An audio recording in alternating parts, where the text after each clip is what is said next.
start us off with some general comments? Played a really good team up in Cincinnati. I want to give a lot of credit to their staff and their team. They played extremely hard and did a good job. I see why they're undefeated. They offensively, defensively, a big club, do a good job, not making very many mistakes. And there were some mistakes made by them. We didn't capitalize on them like we needed to. Way too many penalties. And when you're playing a team like that, you got to do a good job playing as clean as possible. And we didn't do that. This is a good time for a bye week for us. We feel like we've got, we're practicing tomorrow. We've actually got what they call fall break here at Tulane. We don't have school on Thursday and Friday. So after practice, when we get done tomorrow, we'll let the fellas head on, and then we'll be back Sunday evening to get after SMU. There's a lot of games left in the season. We're halfway point right now, and we just got to continue to keep improving each and every week. Question, Coach Fritz?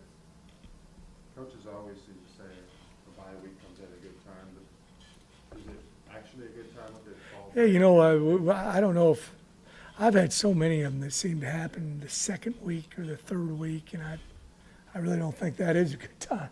I had one year I had it the second to last weekend of the season.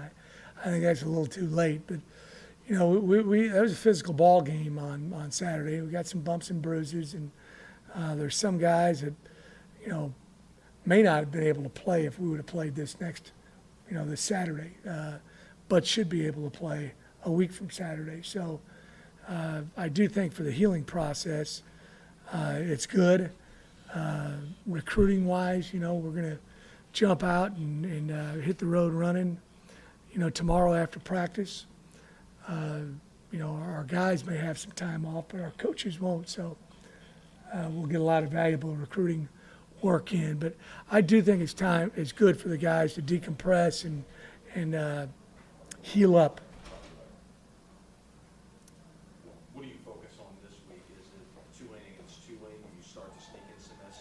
Yeah, we're sneaking in a little bit of SMU right now. We did unit period today for about 30 minutes at the end of practice. We watched some tape, and then we'll do that tomorrow as well. We'll watch some more tape on SMU, and they've also got a bye week, this week. So there's not going to be any more new information. So, we're able to do a game plan and all that kind of stuff right now. You talked a bit yesterday and Saturday about it being a little difficult sometimes to assess quarterback play and maybe the line's not protecting and receivers are throwing passes. So how do you kind of assess what you have like that? I just run the offense smoothly, and if it's a run play and, reading the end and you give the ball when he's up the field, that's a good read. If you pull it, that's not a good read. So just running the offense, whether it's a run game, pass game. You take that for granted sometimes. That you want a guy to, run the offense smoothly, and then when there's opportunities to make plays, and that's how you got to look at it.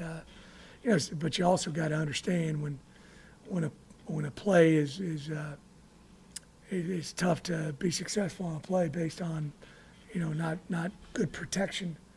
That's also something that you got to look at. So. The main thing is when the play is blocked properly and do you read the play properly? Do you do a good job of running the play properly? That's an easy one to evaluate, and that should be 100%. But when someone misses their assignment, that affects the quarterback's grade as well. There was a four-down play where McMillan looked like he was running laterally, but there was no pitch snag. Was there a miscommunication on that play, or what was the? No, it was. There was a protection issue on that too. Coach, what are you going to do with your quarterback spot? Can you say? Or? I feel like we've got two guys who are, can be very capable quarterbacks in our conference, and You know, we kind of had ahead of time looking at it, where we're going to go 2 series each and see how they played, see how they looked. And, the guy who played a little bit better was going to go ahead and continue to play a little bit more. And, it's just tough to evaluate sometimes when it's not block clean. It's really difficult to do that. My big deal is just talking to both of those guys, just about, hey, execution of the offense. Just making sure we're doing an excellent job of running the offense, and we understand when things bog down a little bit that that's a little out of your control. But also sometimes there's the play was blocked very well, and sometimes you get a little bit of false pressure in there where there really isn't pressure, and you got to execute the play. And then also it comes back to you get some drops sometimes, or there's I think we had 4 this last week, and all 4 of them would have been really good to have. A couple of them for sure would have been big first downs. One of them might have been a touchdown. So we got to do a good job of catching the ball. So you got to factor in all those things when you're looking at the quarterback position. So this will be something that plays into next week, Lloyd? Yeah, we're gonna it's always different with the quarterback position when there's competition, and there's not a clear-cut guy. Jonathan's done some great things for us, and I thought Justin has stepped in and done some nice things as well. Your schedule's been very tough the first half of the year. If you look at the ones versus just the opponent, it lightens up a little moving forward. But how do you balance improved play to keep that confidence up going down the second? Oh, at all positions, you're trying to find the guys that are playing the best. Guys that are playing better, you want to play them a little bit more. Sometimes you look at a guy and you think, hey, why isn't he playing more? But maybe he's not assignment sound, and there's only part of your offense or defense that you can execute with him. So that's something that's a little bit behind the scenes. But, one of my jobs is making sure that we're playing the right 11 guys out there on offense and defense, and then also making sure that, this is as I said before, it's not a bad time to have a bye week, because you can really reflect on statistical data. Analytic is so important, the analytics of how guys are playing. And, there's one thing we do is we look at is Pro Football Focus. They rank every player in the country, and that's someone who has no preconceived ideas about who's playing or what they look like or whatever. They're just putting a grade down there. And sometimes it's incorrect. You got to take it with a grain of salt, because they may not understand the play and what was actually supposed to transpire with the play. But by and large, I think it's pretty good. And we show that to our guys. This isn't our grade. It's some dude out in lives in California someplace, a former coach, and he's grading what you did as far as effort or execution. And so we try to get everything we can to make the right decisions about who's going to play. And there is some subjectivity in it. I wish it was all objective.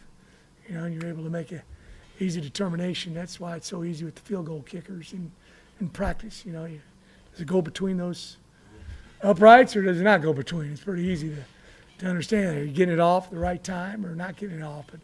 But we're trying to make something subjective as objective as we possibly can. Is there a chance no official be available? Hope so. We hope so.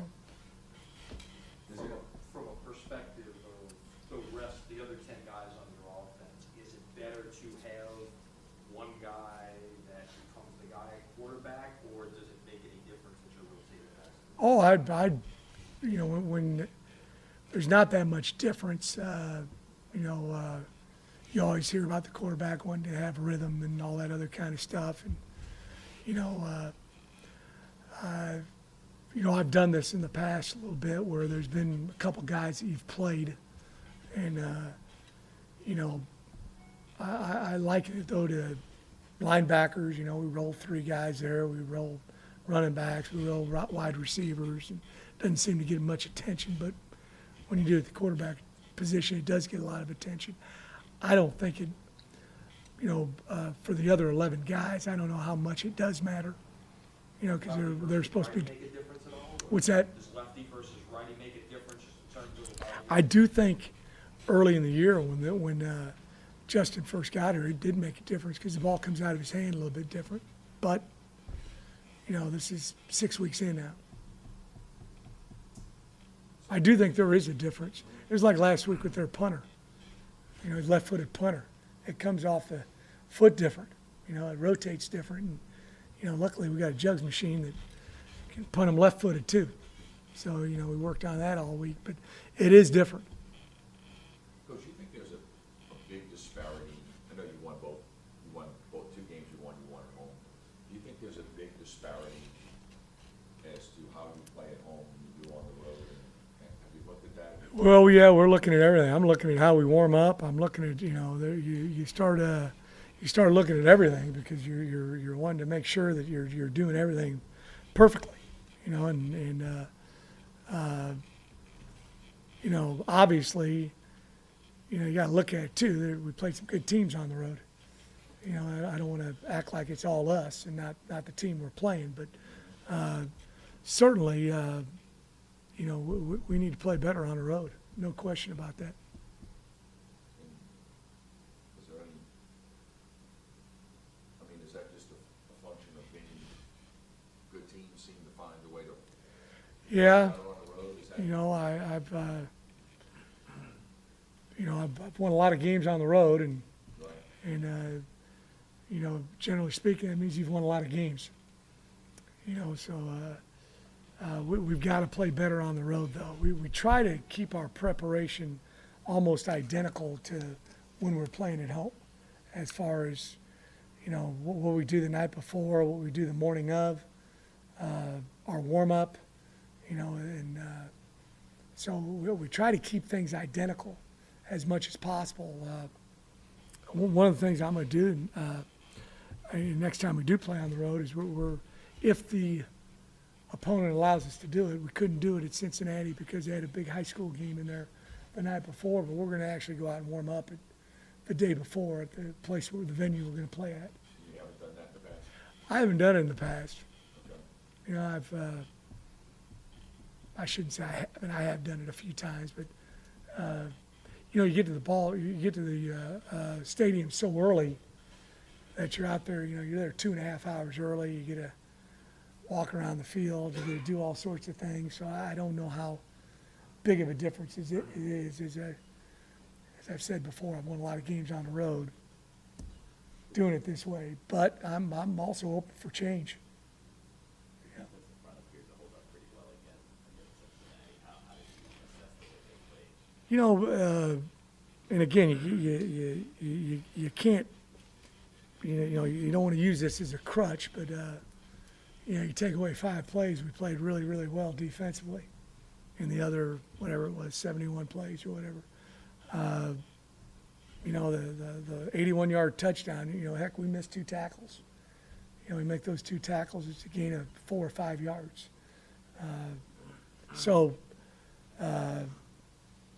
In this day and age, defensively, it's hard to just shut somebody down and at the college level, because playing 11-on-11 football with quarterbacks running and those kind of different things. But we've got to do whatever it takes to win a ball game. That means shutting them out. We got to shut them out.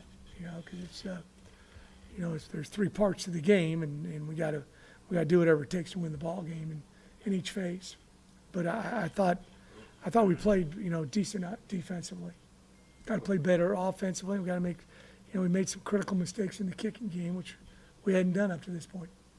Do you think there's a fine line between evaluating and second guessing and as a coach? It is. You got to. It's interpreting the data. It's sometimes you start looking at it, and sometimes coaches are slow to change. And believe it or not, sometimes coaches are slow to change because they don't want to ruffle feathers. I don't have that gene in my body, so I'm okay doing that. But you got to really look and analyze, what's going on, and is this a decision that you need to make? And because the only fair thing is to play the best guys. That's what we're trying to do every single week, and that's based on productivity. That's based on how they play. And again, you know, you're trying to make something subjective, objective, but if you really do a good job of analyzing things, that helps you, you know, make a change when you need to make a change, and you're not just making it to, you know, change things up. Couple final questions? Do you anticipate going 2 series on, 2 series off again for quarterbacks, or do you rather just take them in? We're looking at that right now because we want to, you know, we want to be sure on that, and you know, but there's going to be competition too. There's competition at every position, you know, and everybody knows that, you know, and hopefully there's no one that just wants to be given a job and no competition. You want competition at every single spot on the team, you know, whether it's a punter or a defensive end or an offensive tackle. What do you like most about this team? Oh, we got a great group of guys, you know, without question. You know, and I told the guys the other day, I made a comment about our schedule. I think I said 13th, and I think it's 3rd is what Katie told me. That it's 4th, really. 4th, and, you know, I say, hey, guys, we played a bunch of good football teams. And, you know, we just got to, you know, our goals are all still out there for us to accomplish. We just got to, you know, move on and stay positive and do your job. And you know, in times like this, you get coaches who question the players and players who question the coaches. And we don't have that, which is excellent, you know, and it shouldn't be that way, you know. So we just need to keep working hard, stay on path, stay on course, and good things will happen.